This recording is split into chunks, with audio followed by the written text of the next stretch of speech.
Good afternoon. I'm trying to get some off-season stuff done before the lawn season starts, so it's a good time for me to tackle some of the things that have been on the back burner.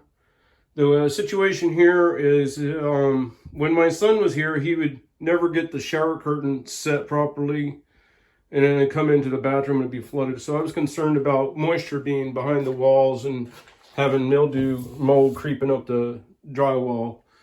So I opened it up, and for the last year, that's where it sat, and I just taken baths. So the goal here is to tear out the steel tub. I've already replaced the toilet. I may have to chip the concrete out and put an offset flange there because the tub that's going in is slightly bigger. Oops, that door got shut on me. It's a jacuzzi tub. Dimensionally, it's the same, except for I think it sticks out maybe 2-3 inches further this way. And it is taller, of course. And so that comes into, I may want to offset that toilet to the right. They got offset flanges, but you got to chisel the concrete and everything. And before I get off the subject of the tub, I'm also going to lift that up and then put a diverter so that I have the option with a plunger, whether I want the wastewater from my tub to go out to water my lawn behind the house here, or if I want it to go into the septic.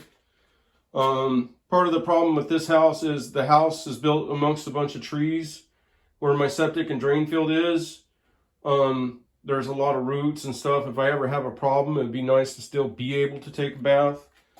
Now, as far as the bigger tub and the offset, one of the factors that comes into play is what vanity I want to use. I'm sorry if there's echo here. I realize it's a small room. The vanity I have in mind isn't very big, so that might allow for the offset, which is this little vanity here.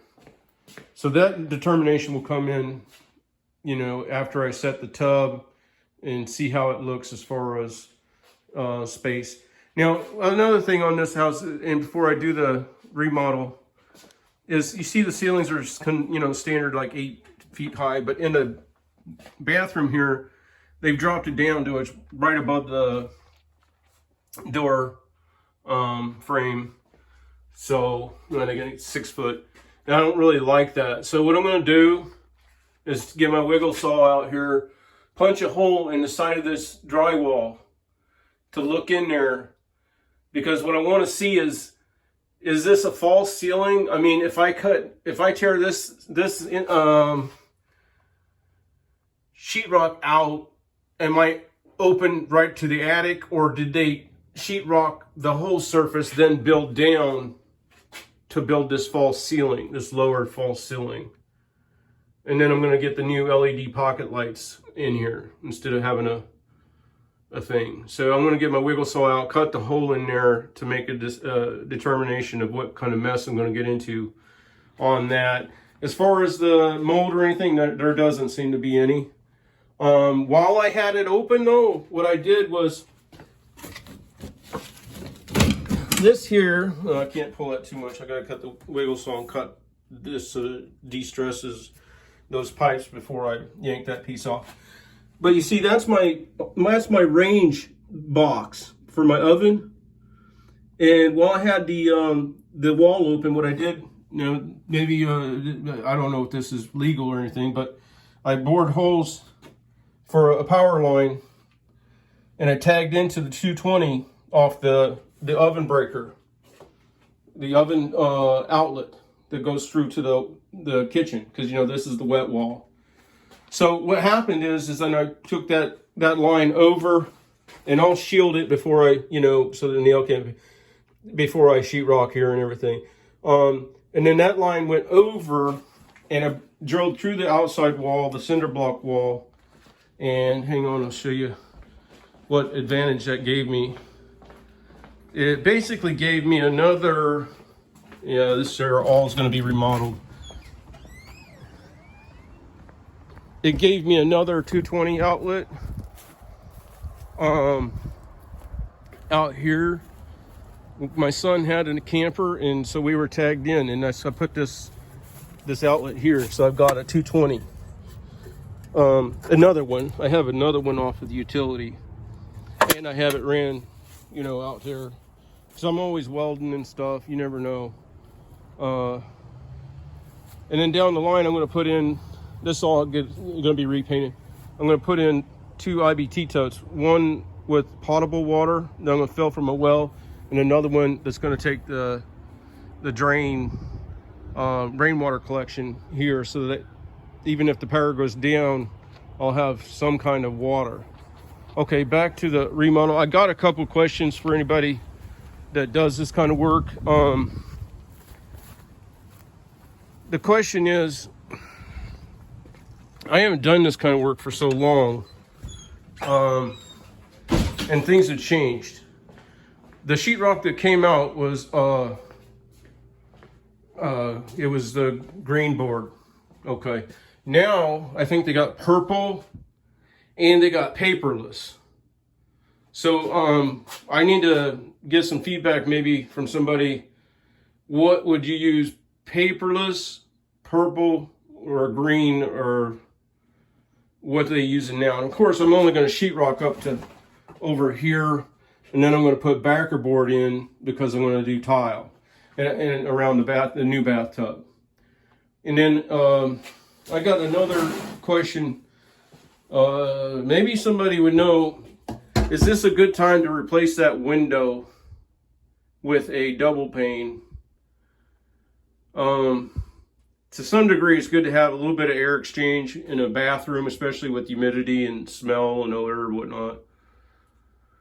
So I don't know if a bathroom's a good place to spend that money and time, because the way I would want to change it I would want to take off all of the stucco that's on the outside and change the whole frame, instead of doing what a lot of replacement companies do, is they disassemble this window, use the existing aluminum flange to mount a new window, but you get heat exchange on that new flange. I don't know, actually that probably isn't such a bad scenario, but I haven't done it before. But anyway, I kind of lost my train of thought here. Oh, when I do my tile, I do it way different, and I'm going to try to get a video for y'all. You know, I used to try to add, you know, traditional porcelain tile or ceramic, and I put the concrete backer board, but I've never been good with the, what do you call it? The mud, the tile grout and all that stuff. So the way I've done the last couple places was I take the Loctite power grab on the back of each tile. I use the big 16-inch tiles, and I'll make a Z, and that Loctite tile power grab grabs instantly. So that Z there I make on it, and then the perimeter on the back side of the tile, I'm sorry, I'm using my finger to try to illustrate, but it's half off the camera half the time. On the perimeter I put silicone. So when I push it against, the silicone will cure over time, but the power grab holds it for the moment. And then after all the tiles are set, I come back and I mask, and I strike down a bead of silicone that marries up to the perimeter silicone behind it.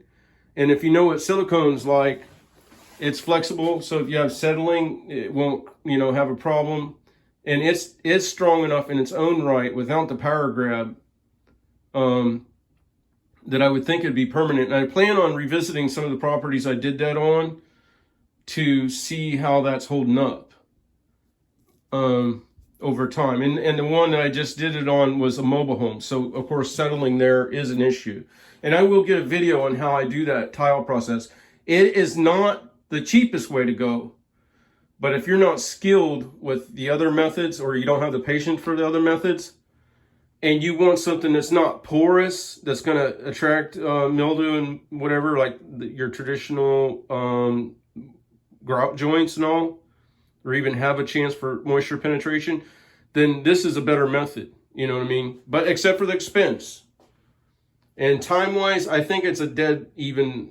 I'm not sure, though. I'm not proficient in the other. All right, let me see if I can find my wiggle saw. I know I'm going on and on here. and see if I can pop a hole in there to see what kind of mess I got on lifting this ceiling. Okay, I was can't find the wiggle saw. It took a hike. You know, I haven't done this kind of work for so long, so that's not surprising. But before there was wiggle saws that are great for drywall, there was roto zips. Well, I can't find my roto zip either. But before that, there was, you know, punch saws or whatever, drywall saws. You can just put it to it and pop the end of there and punch it through and then saw. This one's dull as can be, but that is the only thing I found out of the other of the three things that I could use here. I put up a little shelf. Maybe I can get some video here. We shall see. It may be a trick getting the video.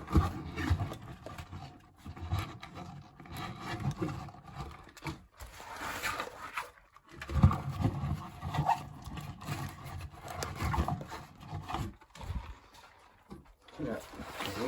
Hang on.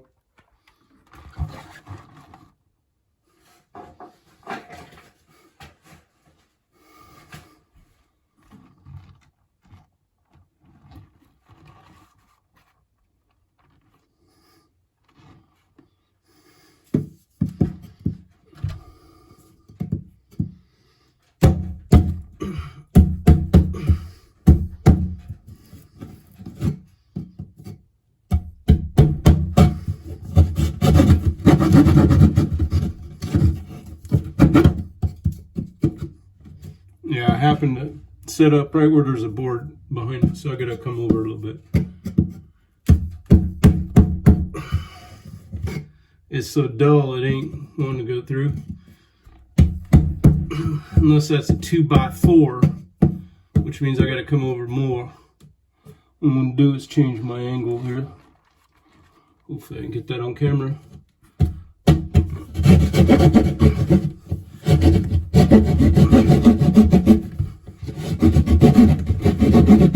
Remember, I'm just trying to find out if this goes into the attic or if this is a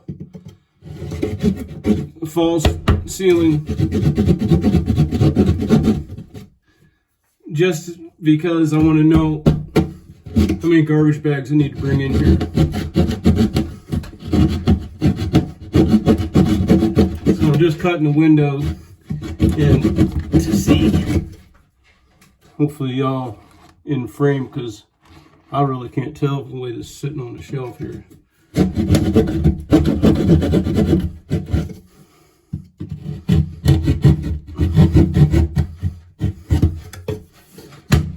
Okay. Yeah, all right. Well, it's not loose insulation. It's batting with a paper backing, so it's not going to be a mess. And I don't think you can see in there too good. But being that it is like that, it would be quite easy for me to just raise the ceiling on up. It's not like I'm going to have open attic. So that helps out a lot, because I think I'm going to raise this ceiling. I'll take a vote on that. So we got to vote on 3 different things. If you want to give me some feedback, what type of drywall to use. 4 things, actually. What type of drywall to use. Okay. Whether you think my idea on the tile is good or not, which is, you know, just something I did before and I like the way it came out and everything. You know, without no mortar, using the Loctite power grab for instant hold and then striking down the mortar beads or whatever with silicone. And replacing the window and raising the ceiling. That's the 4 things that if you want to leave a comment, let me know what you think. Oh, and the 5th thing is I'd like to know what you think of my idea about the diverter valve. So I have 2 options on my drain for the tub water.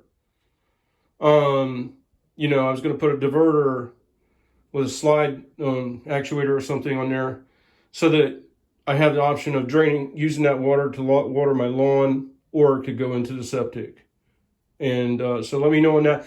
And I'm going to probably wrap this video because I don't have the means to do the editing process to do the whole project. and then come back with the, you know, with a wrap project all the way through. But the reason I'm getting on this now, obviously, this is a lawn care channel, but if I don't get these things done now, then once the season starts, then I won't be able to, then I'll be looking at this for another year. And of course, I can't take showers, and you know how that is with lawn care, kind of sucks. And that's what it's been for a year, but, you know, bass only, kind of sucks. But, okay, I'm going to wrap that here, and let me know what you think on those, I guess, 5 hit points there. Have a good day.